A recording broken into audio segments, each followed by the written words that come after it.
नमस्कार। मैं अयोध्या में गया था, ये आप सबको पता है, मराठी वीडियो आपने देखा भी होगा।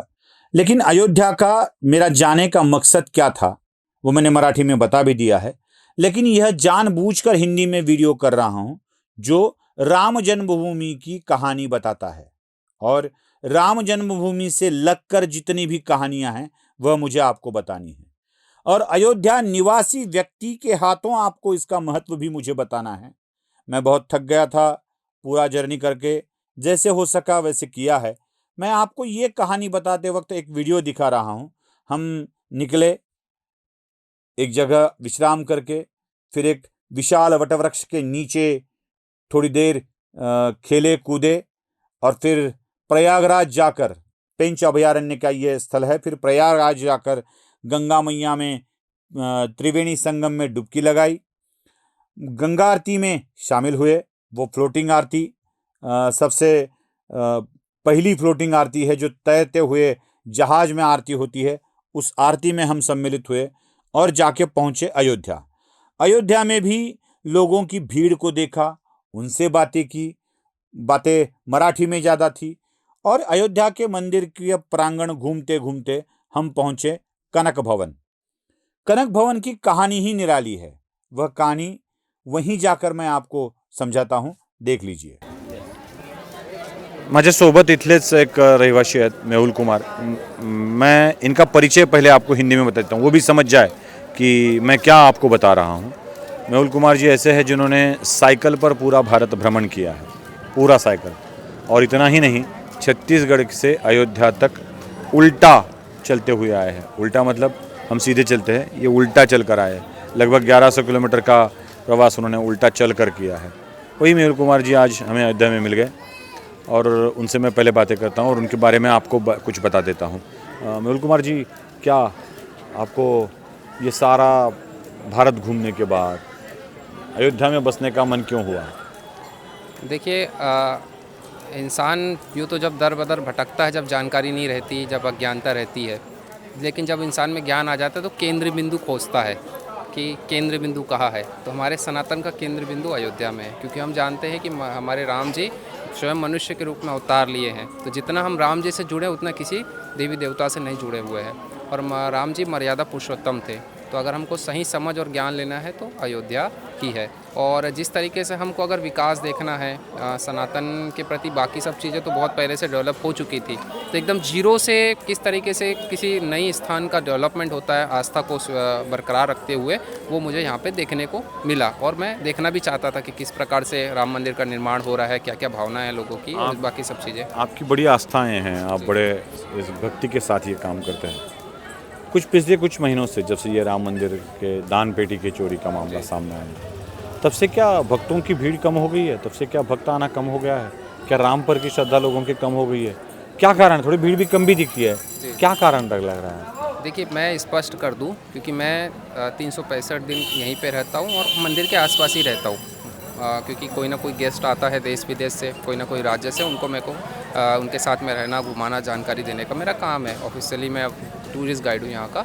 तो पहली बात तो यहाँ गर्मी के समय में ऐसे ही भीड़ कम होती है, क्योंकि स्वाभाविक सी बात है, सबको पता है कि अयोध्या में गर्मी बहुत ज़्यादा होती है। तो लोग मोस्टली हिल स्टेशन पर जाना पसंद करते हैं, ठंडक वाले स्थानों पर।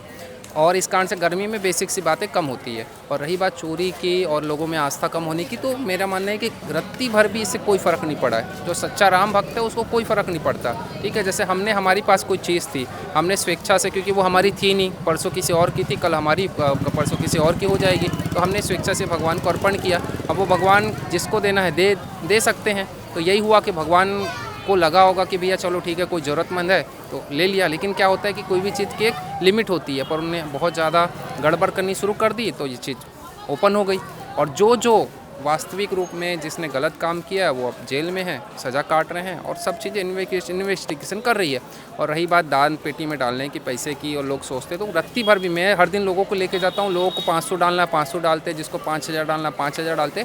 उनके मन में किंचित मात्र भी इस बात का कोई संशय नहीं है, प्रश्न नहीं है कि भाई हमारा पैसा कहाँ जाएगा। क्योंकि भाई हमारा और भगवान का संबंध है, बीच में लोग क्या करते हैं उनसे क्या मतलब है। हम भगवान के दर्शन कर रहे हैं, हमारी शिक्षा से हमने अर्पण किया, ठीक है। और रही बात कुछ सही गलत, तो वो सरकार का काम है, सरकार कर ही रही है। तो हमारी आस्था रत्ती भर भी कम नहीं होनी चाहिए, बल्कि बढ़नी चाहिए। ऐसे समय में हमको हमारे सनातन धर्म के साथ में, हमारी परिस्थिति के साथ में, हमारे लोगों के साथ में मजबूती से खड़ा रहना चाहिए।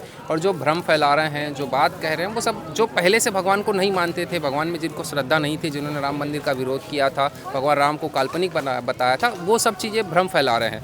बाकी जो भगवान को, राम को मानने वाले जिनसे भी आप पूछोगे, वो बोलेंगे भाई कुछ बात नहीं है, उससे हमको क्या फ़र्क पड़ता है, हम आए, भगवान को दर्शन किया, और जो चीज़ भगवान की थी, हम थोड़ा बहुत हमारी जितनी संगता जी एक फूल के रूप में हमने अर्पण किया, है ना। तो ये इस बात का बिल्कुल भी कोई फ़र्क नहीं पड़ा है कि चंदा चोरी हुआ है, लोगों में संख्या कम हुई है। तो गर्मी में कम होती है। अब 365 दिनों में गर्मियों के समय में यहाँ पे माहौल थोड़ा सा कम रहता है। और जो श्रद्धा की बात है, लोगों में किसी प्रकार की श्रद्धा कम नहीं हुई है। राम भक्तों में जो उत्साह पहले से था वो अभी भी बरकरार है। इस कनक भवन के बारे में क्या बताएंगे आप टूरिस्ट को?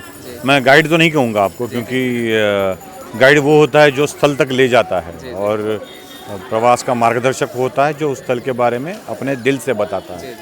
तो आप सिर्फ गाइड नहीं हो, टूरिस्ट गाइड नहीं हो, आप एक ये भी हो कि ये सारी बातें बताते हो। तो ये कनक महल के बारे में आपके दिल की जानकारी क्या कहती है? गाइडबाजी नहीं बोल रहा हूँ जी बिल्कुल।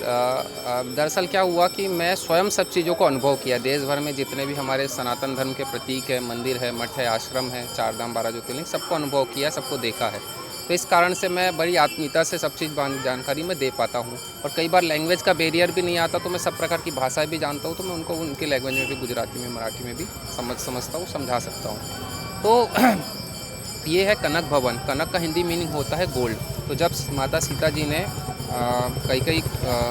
जब माता सीता जी का विवाह हुआ था राम जी के साथ में, तो हमारे अयोध्या में आए वो जब घूंघट में थे, तो मुंह दिखाई की रस्म हुई। तो मुंह दिखाई की रस्म होती है हमारे सनातन परंपरा में। तो जब फर्स्ट टाइम फेस देखा गया बड़े बुजुर्गों द्वारा, तो कुछ ना कुछ दिया गया। तो कई माता जी के पास में एक सोने का महल था, तो उन्होंने उनको मुंह दिखाई में गिफ्ट में दिया। अब होता यह है कि हमारे घर परिवार में अगर कोई लड़का लड़की है, तो वो शादी होने के पहले कहीं भी सो जाते हैं, लेकिन जब शादी होता है उनको सेपरेट एक स्थान दिया जाता है, एक रूम दिया जाता है, या एक फ्लैट बनाकर कुछ सेपरेट उनको किया जाता है। ऐसे ही राम जी और सीता जी को अलग से महल दिया गया, और आफ्टर मैरिज राम जी सीता जी यहाँ पे रहे हैं। और फिर यहीं से वनवास में गए। 14 वर्ष उनका निवास नीति के अनुसार हुआ, और वापस जब तक प्रभु श्री रामचंद्र जी का जीवन यहाँ पे था, तब तक यहाँ रहे। दूसरा ये कि वो युगों पुरानी बात हो चुकी है। हमने देखा है कि अंग्रेज आए, हमारे भारत को लूट के चले गए। हम पढ़ते हैं कि जहाज़ों से भर भर के सोना चांदी जेवरात लेके गए। तो इन्हीं स्थानों को वो पिलर टू पिलर सब चीज़ उखाड़ के तोड़ के लेके गए। अब चूँकि हमारे सनातनी राजा हुए देश में अलग अलग, उन्होंने अपनी श्रद्धानुसार मंदिरों का निर्माण करवाया देश में। उसी को हम लोग 4 धाम 12 ज्योतिर्लिंग शक्तिपीठ के रूप में जानते हैं। ऐसे एक दिन राजा विक्रमादित्य जी और ऐसे बहुत सारे राजाओं द्वारा आना होता है। तो अधिकांशतः मंदिर जो अयोध्या के हैं वो राजा विक्रमादित्य द्वारा बनाया गया। जो हनुमानगढ़ी राम मंदिर जिसको बाबर ने तोड़ दिया था, वो भी। ये जो महल देख रहे हैं ये ओरछा के नरेश है। ओरछा टीकमगढ़ जिला है। हाँ, वहाँ पे महेंद्र प्रताप महाराजा है, जो सवाई कहते, सवाई महेंद्र महाराजा। उनकी धर्मपत्नी विश्वभानी जी थी। उन्होंने प्रेरणा दी कि जैसे आप यहाँ पे मंदिर बनाए हो। ओरछा के बारे में आपको बता दूँ। ओरछा में जैसे हम लोग यहाँ पर अयोध्या में राम जी को भगवान और राजा दोनों मानते हैं, लेकिन ओरछा में राजा माना जाता है। राजा मतलब सुप्रीम पावर। तो वहाँ पे प्रधानमंत्री, राष्ट्रपति भी पहुँच जाए तो वहाँ की जो पुलिस जो तैनात होती है उनको सैल्यूट नहीं करती। बिकॉज क्या है, सुप्रीम पावर के सामने अगर उनके नीचे किसी को आप सैल्यूट कर दे तो राजा की तौहीन हो जाती है। और वहाँ के लोकल गवर्नमेंट द्वारा, डीएम द्वारा ऐसे पुलिस गार्ड तैनात किए जो हर 2-2 घंटे में उनकी परेड होती है। मतलब भगवान राम को सैल्यूट किया जाता है। तो कहते हैं कि दिन के समय प्रभु श्री रामचंद्र जी अयोध्या में निवास करते हैं और रात्रि में ओरछा में रहते हैं। तो उन्हीं की पत्नी विश्वभानु के कहने पर उनके राजा जी ने यहाँ पे महल का निर्माण करवाया, जो कि अयोध्या का सबसे प्राचीन कह सकते हैं, सबसे बड़ा, सबसे ऐतिहासिक यह स्थान है। दूसरा ये कि जब राम जी रहे, उसके बाद चले गए, उसके बाद उनके जो पुत्र थे कुश जी, उनको ये साम्राज्य मिला, तो उन्होंने भी इसका रिपेयरिंग करवाया था। कहते हैं ना कि समय के अनुसार कुछ चीज़ें पुरानी हो जाती, टूट जाती, रिपेयरिंग। और द्वापर युग में भगवान श्री कृष्ण जी का जब काल था, तो भगवान कृष्ण जी देखने आए थे इस महल को। बिल्कुल सब चीज़ें शास्त्रों में लिखा है, मन से कुछ भी नहीं है। तो देखने आए थे कि जब मेरा राम जी के रूप में जन्म हुआ था, मैं माता सीता जी के साथ में इस महल में मैं रहता था, तो स्वयं वो आए थे। और उसके बाद फिर जो अलग अलग राजाओं ने अलग अलग मंदिरों का निर्माण करवाया, वैसे ही ये महल है ओरछा नरेश ने बनाया हुआ है, जो कि 11 साल पुराना है। और कह सकते हैं अयोध्या का सबसे प्राचीन और सबसे सुंदर महलों में से, या कह सकते हैं मंदिरों में से एक है। आप हमेशा सुनते हैं कि कनक बिहारी सरकार, तो यही कनक बिहारी सरकार है, जहाँ पर राम जी सीता जी 3 जोड़े में, सबसे छोटे, मीडियम साइज़ के, सबसे बड़े, ऐसे 3 अलग अलग जोड़े में निवास करते हैं। उनका बेडरूम माना जाता है। इस कारण से तीसरा कोई भी व्यक्ति नहीं है।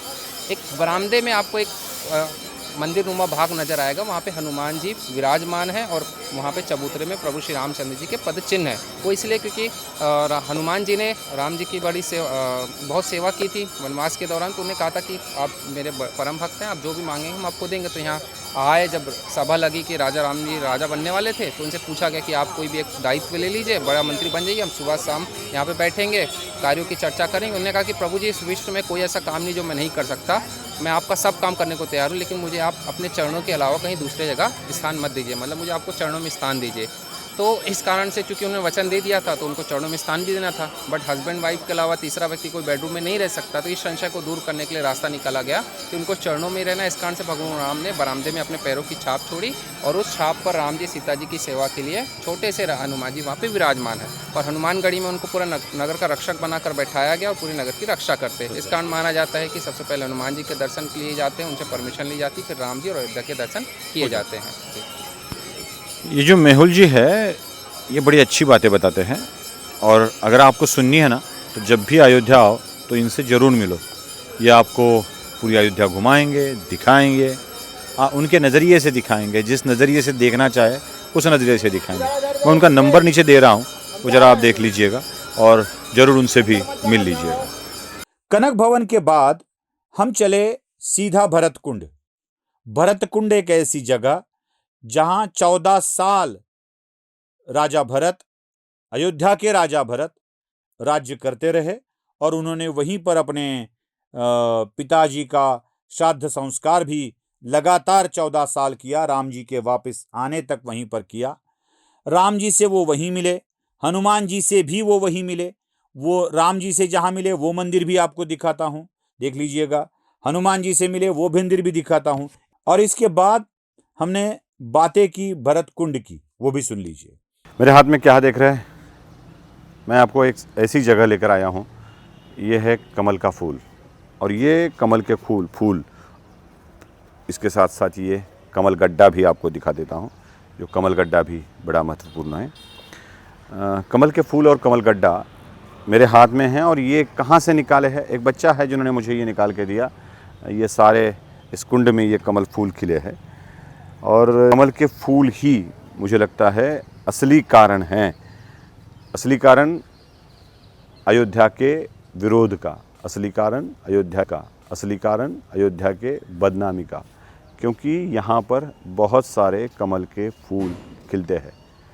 सिर्फ अयोध्या में ही नहीं, बल्कि पूरे समूचे भारतवर्ष में कमल का फूल खिल रहा है, और यही एक समस्या, यही एक अड़चन बहुत सारे लोगों को है।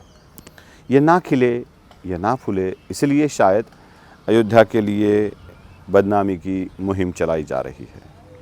दोस्तों, इसका एक अलग महत्व है।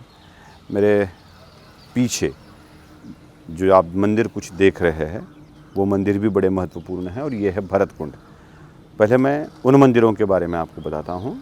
वो मंदिर है जहाँ वनवास के पूरे कार्यकाल में भरत जी ने अपना निवास रखा, ज़मीन में गड्ढा कर वो सोए रहे।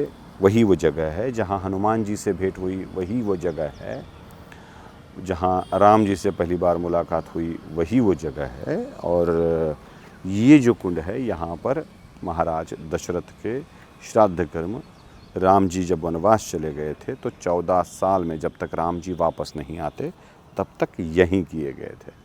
यहाँ पर एक विष्णु पद मंदिर भी है। विष्णु का पद, भगवान विष्णु का पद जिसे माना जाता है, वह भी मैं आपको दिखा देता हूँ। गूगल पर गलत सलत जानकारी डालकर ये विष्णु का नहीं किसी और का है ऐसा कहकर बहकाने वाले लोग होते हैं। ज़रा विष्णु पद को देख लीजिए। कहा जाता है कि भगवान विष्णु का ये पद है। यहाँ बहुत सारी घटनाएं घटित हुई है और इसको देखना भी आवश्यक है, तो आप ज़रूर देखिएगा। राम जन्मभूमि से लगकर ये सारी चीज़ें वहाँ अगर होती है तो हमें उन विषयों पर श्रद्धा रखते हुए राम जन्मभूमि के दर्शन के लिए जाना ही पड़ेगा, और हम जाते रहेंगे। बस यही एक मकसद है। नमस्ते।